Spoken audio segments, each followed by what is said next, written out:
మా పాపకు lunch box ఇవ్వడానికి స్కూల్‌కి వెళ్ళానని చెప్పాను కదండీ! అక్కడ నాకొక బ్యాడ్ మూమెంట్ అయితే జరిగిందనమాట. ఏంటి అంటే, మా పాపది క్లాస్ రూమ్ ఫస్ట్ ఫ్లోర్ అనమాట.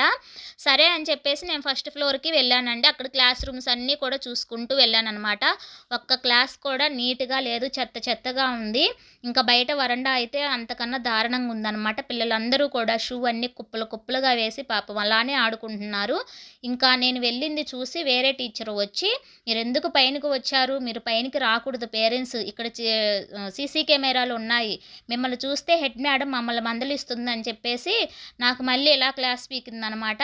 నాకు ఫస్ట్ అర్థమైందేంటంటే, వీళ్ళు ఉంచిన ఈ అశుభ్రాన్ని పేరెంట్స్ చూసి ఎక్కడ కంప్లెయింట్ ఇస్తారో అని భయపడి ఇలాగ అంటున్నారేమో అనిపిచ్చింది. ఇక్కడ చికెన్ దమ్ బిర్యానీ చేశానని చెప్పాను కదండీ! ఇవైతే నేను అన్నీ మసాలా మొత్తం కలిపి ఒక అరగంట సేపు అలా పక్కన పెట్టి, తర్వాత రైస్ ఉడకబెట్టుకొని మొత్తం అందులో వేసేసి చేశాను.